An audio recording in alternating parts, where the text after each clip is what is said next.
Alors, bonjour chers internautes d'IGFM, nous sommes avec Monsieur Dian, Mamadou Dian, qui est le directeur général de Biotech. Biotech qui est une structure indépendante de services qui investit et qui travaille dans le secteur des engrais, mais je ne vais pas en dire plus. Peut-être que vous laissez le temps de dire qui est Monsieur Dian, oui, avant de venir sur Biotech. Merci, je m'appelle Mamadou Dian, je suis ingénieur en télécom. J'ai une quarantaine d'années d'expérience. J'ai été parmi l'un des premiers au Sénégal à faire les réseaux voix et données. J'ai dirigé la société CITA ITS pendant 25 ans. Et maintenant, je me suis reconverti un peu dans l'agriculture, dans l'agro-industrie pour être plus précis. Et je suis membre fondateur de Biotech Service Sénégal, qui est une société de fabrication d'engrais et de pesticides organiques pour lutter un peu contre l'utilisation des produits chimiques chez les agriculteurs qui ont un impact tout à fait négatif sur le sol. Alors aujourd'hui, Biotech a été créé en 2013. On a un budget d'investissement de 2,311 milliards qui se justifie par le montage d'une usine complète automatique de production d'engrais et de pesticides organiques. Mais avant ça, nous avons fait pendant 2 ans des recherches appliquées sur le terrain avec l'ISRA, avec l'Université de Dakar, du cadre de professeur Semben, son bureau s'appelle le Biopass, et qui nous a permis, à travers ces études, de trouver une formulation, une innovation unique d'ailleurs, qui a remporté le lauréat de la meilleure innovation en Afrique 2013 sur le Forum Afrique 2013 sans innovation organisé par l'AFD. Et on a trouvé un produit qui s'appelle le BF2. Le BF2, c'est le biofertile, c'est-à-dire biofertilisants et pesticides qui sont dans le même produit. C'est un produit 2 en 1 et qui permet non seulement de fertiliser le sol, mais de protéger les cultures en même temps. Donc c'est une innovation unique qui n'existe nulle part d'ailleurs et qui aujourd'hui a commencé à être produit sur sa forme foliaire, c'est-à-dire sa forme liquide. Et nous avons enregistré quand même un succès extraordinaire au niveau des agriculteurs. Parce que, au fait, avant de demander aux agriculteurs si le produit marche, c'est eux qui nous appellent pour nous dire que c'est exceptionnel, ils n'ont jamais vu ça. Et d'ailleurs, hier, il y a un agriculteur qui m'a appelé au niveau de la région du fleuve vers Château pour me dire qu'il avait fait des pommes de terre et qu'aujourd'hui, ces pommes de terre, il a eu 45% de plus de productivité avec des pommes de terre d'une qualité exceptionnelle. Il avait même l'impression que c'était des pommes de terre importées au Sénégal. Parce qu'on a fait un test sur 2 bandes, une bande avec l'engrais conventionnel, une bande avec l'autre produit. Et non seulement on a eu 10 jours d'avance de culture, c'est-à-dire on a réduit le temps culturel de 10 jours, mais on a eu 45% de productivité en plus. Et on n'a eu aucune pomme de terre trouée, alors que les autres, quand même, à 30%, étaient pratiquement trouées par les insectes. Ce qui veut dire que notre produit non seulement a rempli son rôle d'engrais et de fertilisant, mais il a aussi rempli son rôle de protection. Et avec l'ANIDA à Tuaonpel, l'ANIDA qui est une organisation quand même des fermes agricoles, nous avons aussi fait 2 bandes de culture. Sur notre bande, on a eu 540 kg et sur la bande des autres, ils ont eu 230 kg. Donc c'est vous dire qu'on a presque doublé la capacité de la production. Et les gens étaient quand même surpris. Nous-mêmes, le produit a dépassé nos espérances de qualité. Et c'est certainement simplement dû à une exigence technique et une recherche poussée. Parce que rien qu'en recherche, au début, en 2012-2013, nous avons dépensé 68 millions. Alors que nous n'avions rien produit déjà. Aujourd'hui, nous sommes en phase d'installation de la partie solide, parce qu'il y a 2 parties. Il y a la partie liquide qu'on appelle l'engrais foliaire, et la partie solide qui sert d'amendement sur le sol. Parce que les applications ne sont pas les mêmes. Parce que l'engrais foliaire passe par les feuilles.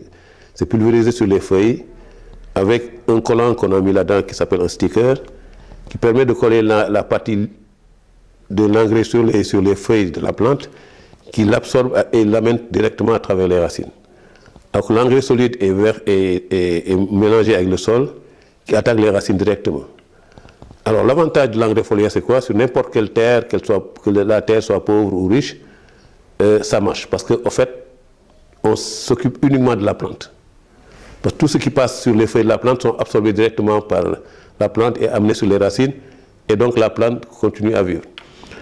Et nous avons aussi un aspect extrêmement important, c'est que cet engrais foliaire s'occupe de toutes les plantes en général. C'est-à-dire qu'on ne va pas dire que c'est pour les tomates, les bananes, les mangues ou autre chose.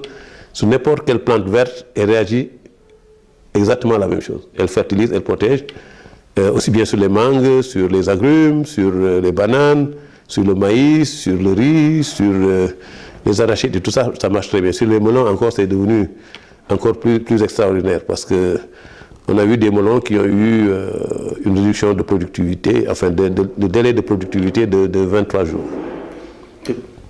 Vous êtes en train de nous dire qu'avec ce nouvel engrais qui est quasiment révolutionnaire, c'est toute l'agriculture sénégalaise par rapport à son plan de développement qui est mis en place, qui peut s'en trouver fortement gagnante à l'arrivée? Oui, absolument. Mais ce que je ne comprends pas aujourd'hui, c'est que au niveau de l'administration, on parle de plan émergent, on parle de développement de l'agriculture. On sait que l'agriculture, quand même, c'est les mamelles du Sénégal, parce que 70% de la population est dans le milieu agricole. Aujourd'hui, si le gouvernement veut atteindre ses objectifs en tout cas d'autosuffisance alimentaire, il faut qu'il prenne compte de ces nouvelles technologies, parce que nous, on fait de l'agriculture raisonnée. C'est-à-dire qu'on fait un mix entre les deux pour pouvoir arriver à une culture normale. Alors, quand vous considérez qu'on importe pour 30 milliards d'engrais chimiques par an, alors que ce que nous le faisons localement à travers les déchets organiques qui sont des bouches de vache, des viandes de poulet, des filaos et autres, on n'importe rien du tout. Alors ces 30 milliards, c'est une économie que le Sénégal peut avoir dans la balance des paiements et c'est extrêmement important. Et non seulement ça, mais on augmente la productivité de 30%, on baisse le coût des intrants de 60%. Si je vous donne un exemple, on a besoin de 8 litres de notre engrais pour fertiliser un hectare. 8 litres, quand vous multipliez 8 fois 10, ça vous fait 80 000. Là, vous avez 350 000 au niveau des fertilisants conventionnels. Parce que pourquoi? Parce que vous allez prendre 10 sacs d'urée, plus les DAP, plus tout ce que les pesticides, plus tout ce qu'on met. L'agriculture va arriver sur l'hectare à 350 000. Alors que chez nous, il arrive à 80 000 plus 2 ou d'autres produits qu'on va lui vendre, il lui arrive à 100, 120 000. Alors quand il a 10 hectares, entre 120 000 et 350 000, vous économisez 130 000. 10 hectares, il économise 1 300 000. Et s'il en a 100, c'est quand même beaucoup plus. Et en plus, il augmente sa productivité de 30%. Mettez 30 plus 60, ça fait 90, il n'a que 10% de frais. Alors que là, en plus, il augmente l'humus sur le sol, parce qu'il régénère le sol pour lui permettre de vivre mieux. Et ça permet aux plantes de fonctionner correctement. Alors, quand vous utilisez les pesticides chimiques et les engrais chimiques comme l'urée par exemple, la totalité de l'urée est lessivée par le sol, ça attaque les nappes phréatiques, ça pose des problèmes de diminution de productivité des sols parce que chaque fois il faut encore faire comme la perfusion. En fait, l'urée c'est la perfusion, c'est pour permettre de grandir rapidement, mais ça détruit le sol. 98% du sol sénégalais est pauvre aujourd'hui, du fait de la mécanisation, de la culture intensive et de l'utilisation des pesticides et des engrais chimiques. Mais comment vous pouvez expliquer cela? Ça veut dire qu'il y a quand même 3 contradictions. La première contradiction, c'est qu'on a un problème de coût, donc on peut réduire fortement les coûts, Absolument. Produire beaucoup plus. Absolument. Et de l'autre côté aussi, vous parlez d'agriculture raisonnée, ça veut dire qu'on n'est pas dans le raisonnement, en tout cas dans une démarche totalement scientifique de l'utilisation pour la création des valeurs ajoutées agricoles. Oui, parce que vous savez, les agriculteurs ont des habitudes. Depuis 50 ans, ils font la même chose. Vous savez, tout changement est difficile. On a eu le bug de l'an 2000, vous savez ce que c'est. Et pour dire à un agriculteur, ça fait 50 ans que vous utilisez ça, maintenant il faut changer, utiliser autre chose. Il va dire, oui, c'est bien, mais moi, je ne veux pas faire le test, c'est comme ça. Ils sont difficiles à changer. Mais par contre, on a eu quand même beaucoup de chance, parce que nous, on ne leur a pas demandé de changer. On leur a donné un produit, ils l'ont utilisé, ils ont trouvé que c'était mieux. Donc le changement est automatique.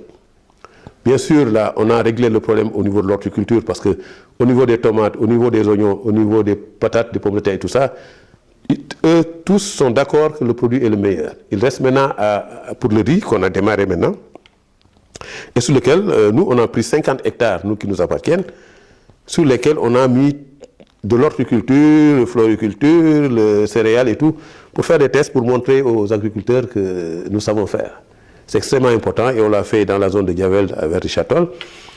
Et aujourd'hui, on a mis du piment, on a mis des oignons, on a mis des pommes de terre, on a mis des courgettes, on a mis plein de choses et puis on a mis 40 hectares de riz. Et aujourd'hui, la progression du riz est tout à fait normale. Alors qu'on n'a pas dépensé 40% de ce qu'on devait dépenser sur une fertilisation conventionnelle. Et il n'y a aucun produit chimique sur le terrain. Justement, peut-être avant qu'on en vienne aux produits chimiques, on est en train de parler des forces de résistance qui empêchent le développement, qui empêchent le progrès. Justement, vous, que faites-vous du point de vue communication ou marketing pour arriver justement à ce que votre produit aujourd'hui soit connu, non seulement des Sénégalais, mais aussi de l'État qui certainement attend de voir plus avant de faire totalement confiance à ce produit. Est-ce que par ailleurs aussi, ce produit aujourd'hui, quelle est sa toxicité, si on peut dire, sur le plan environnemental et chez l'homme aussi? Est-ce qu'on peut craindre? Oui, mais l'État, vous savez, nous, on est passé par le ministre de l'Agriculture, on leur a écrit, ils nous ont vu ce que nous avons fait. Bon, on n'a pas vu l'État en tout cas pour l'instant, parce que j'ai l'impression que les politiques ne sont pas les mêmes. Parce que nous, on est des privés, on investit nos fonds dans le secteur, on veut développer le secteur agricole pour arriver à une agriculture optimale. Mais j'ai l'impression que l'État met un coup de frein, parce que je donne un exemple. Aujourd'hui, je suis en train de monter une usine à Richatol. J'ai mis 600 millions de matériel là-bas. Ben, écoutez, on est bloqué, on ne peut pas s'installer parce que soi-disant que l'État a dit à quelqu'un d'autre qui n'existe même pas de venir s'installer sur la place. Et qu'aujourd'hui, le matériel est bloqué là-bas, alors qu'on aurait dû produire pour le mois de juin et régler le problème des agriculteurs. Et d'ailleurs, pour vous dire que les agriculteurs en général, il y a 5 ou 6 gros producteurs qui ont écrit à l'État à travers le ministre de l'Agriculture pour lui dire que nous souhaitons utiliser l'engrais de biotech parce que ce qui nous convient le mieux, on ne veut plus entendre parler d'engrais chimiques. Alors, il faut intégrer l'engrais de biotech dans le plan de subvention des engrais au Sénégal. Le ministère de l'Agriculture l'a reçu, rien n'a été fait. Ils ont fait un appel d'offres, on n'a rien vu. J'ai l'impression que les gens, ils roulent avec le frein à main. Donc, là, en tout cas, les vœux du chef de l'État en tant que sur le développement de l'agriculture ne sont pas exécutés par les gens qui devraient normalement être en charge de ces choses-là. Mais comment cela peut-il s'expliquer? Comment peut-on avoir une démarche aussi contraire, antagoniste? Parce qu'on ne fait pas de l'économie, on fait de la politique. Nous, on fait de la politique économique. Les autres, ils font de la politique politicienne. Parce qu'on ne peut pas gérer l'agriculture en ne tenant pas compte des avancées technologiques. Aujourd'hui, si l'AFD nous a donné un diplôme de lauréat à la meilleure innovation sur 800 dossiers en Afrique, sur la partie agricole, mais comment voulez-vous que l'État ne reconnaisse pas ça? Le président, il est venu à Saint-Louis lors de sa tournée économique, il a signé sur nos diplômes. PR, Macky Sall, il était content. Mais le président a d'autres préoccupations, il ne se rappelle pas de tout ça. Je crois que c'est le ministère en charge de cette agriculture, qui nous connaît très bien d'ailleurs. Pensez-vous qu'il y a une prise en otage? L'agriculture est-elle prise aujourd'hui en otage au niveau des ministères?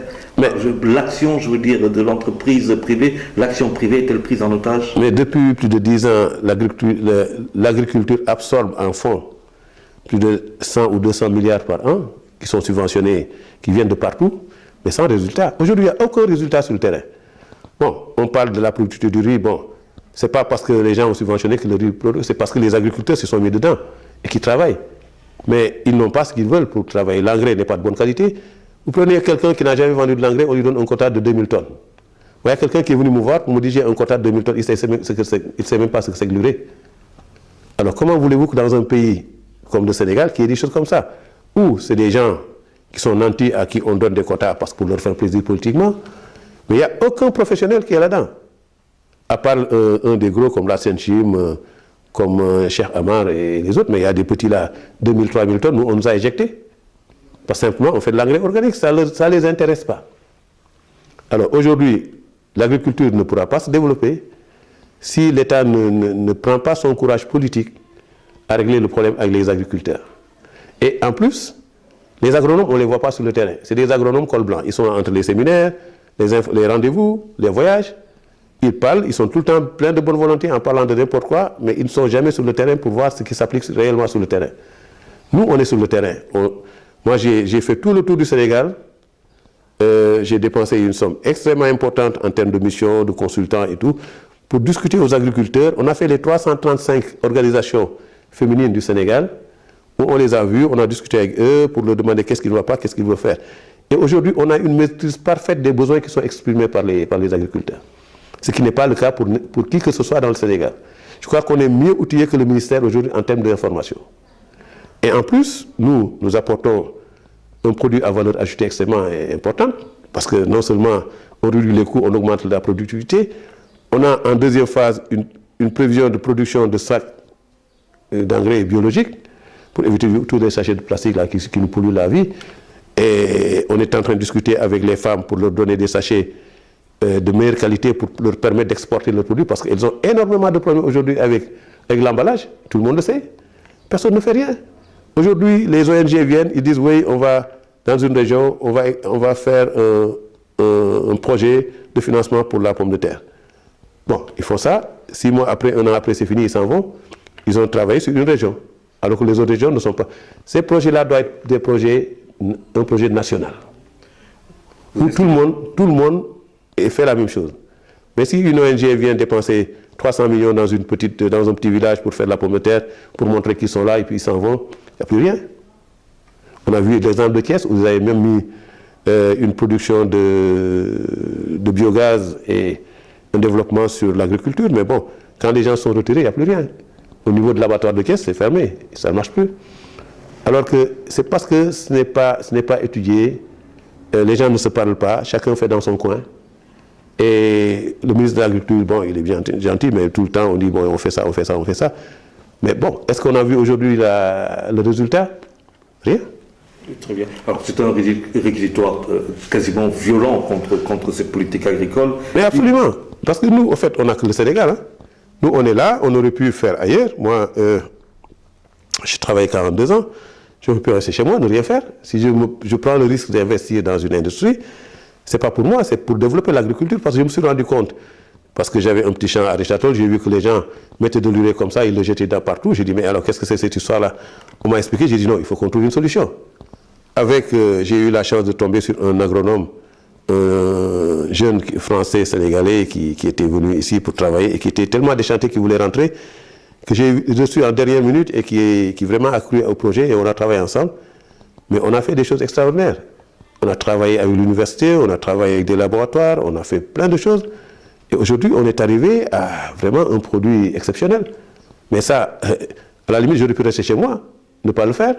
Aujourd'hui, je suis en train de perdre de l'argent. Parce que j'ai investi de l'argent, je ne peux pas travailler, on m'empêche de travailler. Bon, deuxièmement, personne ne s'en soucie. Moi, j'ai arrêté de parler avec le ministère de l'Agriculture parce que ça ne sert absolument à rien. Parce que moi, j'estime que c'est eux qui devaient nous pousser à arriver à ça. Parce que c'est le résultat pour eux. C'est eux qui prennent le gain. Parce que c'est le Sénégal, c'est eux qui le gèrent. Nous, on n'est que des auxiliaires du développement. On est là à faire des choses. Mais c'est le ministère de l'Agriculture qui va être content de voir que ça progresse, que les agriculteurs sont contents, tout va bien. Oui, mais justement, est-ce que peut-être là, le secteur privé n'attend-il trop du secteur, de l'État? Est-ce qu'aujourd'hui, le secteur privé ne fait pas peut-être montre de timidité aussi, ou alors de méconnaissance dans le secteur agricole dans lequel il aurait peut-être intérêt à investir? Non, mais le secteur privé, il n'y a que des courageux ici au Sénégal. C'est qu'on ne leur donne pas la voie de sortie. Moi, par exemple, aujourd'hui, j'ai 600 millions de matériels qui dorment là-bas, depuis 1 mois. Sous le soleil, la poussière. Je risque de me retrouver avec un matériel qui va être complètement endommagé. Les gens n'en ont cure. Alors ils vont me dire d'attendre quelqu'un qui a un projet qui doit venir, je ne sais pas qui c'est qui a donné l'ordre qu'on lui donne. Donc le gars-là, il est là à tourner les pouces. C'est politique. Ça n'a rien de cartésien. Mais parce qu'aujourd'hui, au Sénégal, les gens... Tous ont été découragés, ils préfèrent ne pas venir investir. Les Sénégalais, je veux dire, ils préfèrent investir ailleurs. Vous allez au Burkina, c'est des Sénégalais qui investissent là-bas. Au Mali, c'est pareil. En Côte d'Ivoire, ils ont des choses extraordinaires. Ils ne peuvent pas le faire au Sénégal parce qu'ils sont bloqués. Quand on arrive, on nous met des cloche-pieds déjà. Quand chacun veut avoir un bout, on ne peut pas avancer. On est réfractaire à l'avancement de l'économie au Sénégal. On ne fait que parler, on ne travaille pas. Au Sénégal, c'est le pays où on ne travaille pas. Alors, l'État n'aide pas les gens, chacun se cache derrière quelque chose. Bon, personne ne veut rien faire. Alors que nous, on n'a rien demandé à l'État. Moi, je n'ai rien demandé à l'État. J'ai demandé simplement qu'on me laisse travailler et qu'on me permette d'occuper un local pour travailler. Ce n'est pas quand même la mer à boire. C'est compliqué. Moi, je vais vous dire un exemple. J'ai Félix Mbengue il a fait l'université de Dakar. Il était venu à un salon agri en 2012 ici au Méridien. On s'est rencontrés, je lui ai expliqué mon projet. Mais dès qu'il est arrivé, son chef de l'État lui a donné 500 millions en lui disant « commence les études ». Moi, je n'ai pas eu un rond. Je n'ai pas demandé. Moi, je ne demande rien du tout. Moi, j'ai investi, je m'endette, je fais mes choses, mais je veux qu'on me laisse travailler pour le bien du Sénégal. Ce n'est pas compliqué. Très bien. Alors, on va revenir peut-être un peu sur la différence entre deux engrais, l'un qui est chimique, l'autre qui est organique, afin que nos internautes comprennent un peu mieux.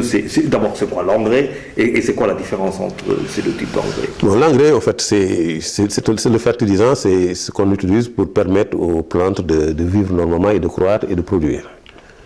Donc, vous avez l'engrais chimique, qui sont des composantes chimiques pour donner ce qu'on appelle NPK, le nitrogène, le phosphore et le calcium, et pour permettre à l'engrais d'avoir tous les éléments nutritionnels pour lui permettre de grandir. Bon, ça c'est fait artificiellement, c'est chimiquement, c'est sur la base du pétrole, c'est sur la base de beaucoup d'autres produits. Bon, qui ont certainement une puissance de productivité, mais qui ont un impact négatif derrière. C'est-à-dire qu'ils impactent négativement sur le sol, parce que c'est lessivé dans le sol et ça rend le sol très pauvre. Parce qu'il n'y a pas d'éléments organiques dans les engrais chimiques. Alors, ce qui veut dire que à partir de ce moment-là, on perfuse la plante tous les ans, on lui permet de produire, on récolte et le sol s'appauvrit de plus en plus. Alors que l'engrais organique, on met des matières organiques sur le sol, qui permet aux bêtes qui sont à l'intérieur du sol, aux bactéries, de vivre et de proliférer et de faire une rétention d'eau. On n'utilise pas beaucoup d'eau, et qui permettent à la plante de bénéficier de cette eau-là. Vous voyez, quand vous avez une éponge, l'éponge garde l'eau, mais quand vous n'avez pas d'éponge, l'eau part tout seul. Cette éponge-là, c'est l'engrais organique qui permet les éléments organiques qui permettent de garder de l'eau. On arrose moins la plante, et tous les éléments nutritifs qui sont là-dedans, ils les amènent au niveau de la plante, à travers les racines. Donc cet engrais organique-là, c'est d'ailleurs pourquoi vous voyez sur les champs, on met des bouches de vache, on met des crottes de vache, on met des choses, c'est pour avoir de matière organique. Et ça, c'est nécessaire et impératif pour la plante. Nous, ce qu'on a fait, vous voyez, je peux donner un exemple. Dans une forêt, vous voyez que ça pousse de partout. Parce qu'il y a des feuilles mortes, il y a des oiseaux qui meurent, il y a des trucs organiques qui sont là, qui se décomposent naturellement et qui sont dans le sol. C'est exactement ce qu'on a reproduit avec nos engrais et nos fertilisants organiques.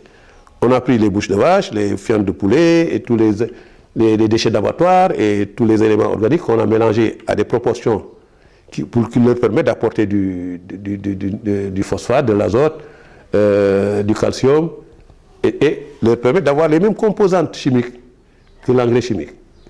Et en plus maintenant du NPK, on apporte de l'acide humique, on apporte des vitamines, on apporte des nutriments, 28 nutriments qui n'existent pas dans l'engrais chimique, pour permettre à la plante de grossir convenablement, de respecter les délais culturels, d'avoir le même goût à la sortie et de pouvoir être conservé le plus longtemps possible. Aujourd'hui, tous les produits qui sont sortis de nos engrais peuvent se conserver 3 à 4 mois plus longtemps que les produits issus de l'engrais des formulations chimiques. Mais parce que c'est naturel. Quand vous prenez une mangue dans la forêt là-bas qui n'a pas été avec l'engrais, vous le gardez longtemps. Mais quand vous prenez une mangue qui a été fertilisée chimiquement, bon, écoutez, si au bout de 1 mois, si vous l'utilisez pas, la mangue est complètement... Donc c'est ça. Alors, c'est ça la différence entre le chimique et l'organique.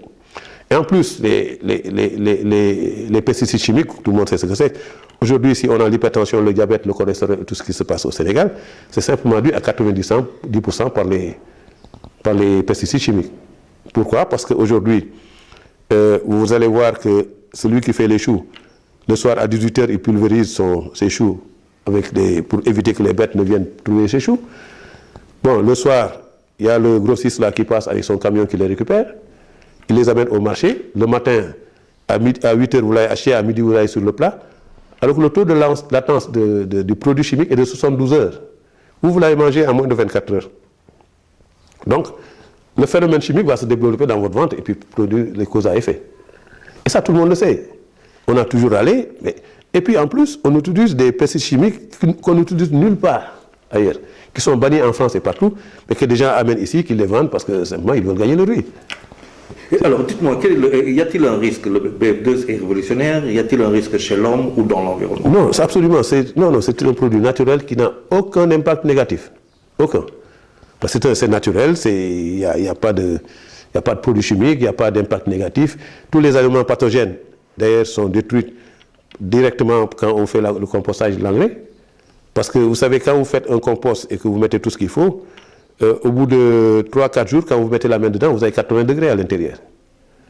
C'est cette chaleur-là de compost, qui l'oxyde de compost, bien, qui tue tous les éléments pathogènes qui sont à l'intérieur des produits qu'on a mis dedans. Après maintenant, il faut le sortir, il faut le broyer, il faut le tamiser, il faut le ventiler, il faut le réchauffer encore dans un tube de chauffage pour tuer les microbes qui restent. On le remet dans un tube de refroidissement, justement pour le remettre en ordre. On le fait rentrer dans un granulateur pour le granuler et il va directement en enchargeage automatique sans aucune intervention humaine. Si vous voulez, le produit est sain à la sortie et il est en sachet fermé automatiquement. Et c'est un engrais qui sera exportable, je veux dire. Absolument, absolument. Bon, aujourd'hui, cet engrais-là va coûter, l'engrais solide va coûter au moins 40% moins cher que l'urée ou autre engrais conventionnel. Alors très bien, une dernière question. Oui. C'est qu'on a eu vent que vous préparez quelque chose, une sorte de télé-réalité, justement pour sensibiliser les populations, peut-être aussi l'État. Oui, avec la société Osivac, une organisation, ils sont venus nous voir, on a discuté avec eux et on a sponsorisé le projet et on a recruté après un casting à Saint-Louis 10 jeunes qui ont été donc recensés et qui ont été choisis et qu'on a amenés dans 10 fermes différentes au niveau de Richard Toll. On les a confiés à des agriculteurs qui leur ont donné chacun un hectare. On leur a fourni toute la fertilisation et tous les produits annexes. Et ces jeunes-là sont en train aujourd'hui, ils sont déjà presque à maturation, ils sont en train aujourd'hui de cultiver et s'introduire. C'est des jeunes qui sont sortis de l'université, d'autres qui sont sortis de nulle part, mais qu'on a voulu mixer pour montrer que tout le monde pouvait aller dans l'agriculture. Et c'était une façon d'appeler les jeunes qui sont sortis des universités, qui n'ont pas d'emploi, d'aller vers l'agriculture. Parce que ces jeunes-là, avec 1 hectare au bout du rouleau, ils vont gagner peut-être 2-3 millions. En l'espace de quoi? En l'espace de 3-4 mois de culture. Alors qui gagne 2-3 millions en un an? Ce n'est pas en prenant un poste quelque part qu'on les gagne. C'est pour montrer aux gens que, par exemple, en venant dans l'agriculture, les jeunes peuvent se trouver de nouvelles synergies, de nouvelles motivations de travail, et de travailler et de gagner leur vie correctement, et de développer le Sénégal en même temps. C'est en cela qu'on l'a fait et les jeunes qui sont là-bas sont très heureux. C'était très dur au départ parce qu'ils ne s'habituaient pas à vivre dans les villages, à ne pas avoir de l'eau courante, à se baigner en plein air. Mais finalement, ils se sont adaptés à la situation et j'avoue qu'il y a beaucoup d'émigrés qui reviennent maintenant et qui se mettent à la terre. Hein. Il y a plein d'espaces libres au Sénégal. Quand vous allez vers Fanaï et tout ça, il y a des espaces extraordinaires. Personne ne cultive. Alors on a combien de jeunes qui ont le bac chaque année, combien de jeunes qui sont des universités avec des masters de licence, combien qui sont encore à la merci des parents qui sont obligés de les nourrir et les entretenir. C'est extraordinaire. Ce n'est pas pour rien que les gens rentrent dans les bateaux et qu'ils vont se noyer dans la mer. Hein. Parce qu'ils n'ont plus de vision, ils n'ont plus de visibilité, ils n'ont aucune espérance de vie à nourrir leur famille. Et c'est très gênant d'aller à l'université, sortir avec un master et de rester de garder son père qui peut-être est à la retraite, qui se débrouille pour vous faire vivre. Ce n'est pas acceptable. Et c'est pourquoi nous, on s'est mis là-dedans, pour montrer à tout le monde que la terre est la chose la plus propice aujourd'hui à nourrir son homme et à lui permettre de vivre correctement. C'est un peu ça notre histoire. Et bon, moi, je ne me suis pas découragé. De toute façon, j'ai plein de problèmes en ce moment parce que je n'arrive pas à produire et je commence à rembourser des créances depuis 3 mois sans produire. C'est assez difficile. Bon, mais Inch'Allah, on va y croire encore, même si l'État ne fait rien, nous on le fera. Parce que ce Sénégal-là, ce n'est pas les autres qui vont le faire à notre place. Hein. Les politiques, ils vont, ils viennent, ils s'en vont. Mais nous, on est là. C'est ça le problème. Il faut que les gens apprennent à savoir que faire de la politique, c'est faire du développement. Et quand un pays ne se développe pas, tous les problèmes que l'État va avoir, des jeunes qui vont manifester, des gens qui vont voler, d'autres qui vont faire des je ne sais pas quoi, dans les rues, parce qu'ils n'ont plus aucune vision de la vie.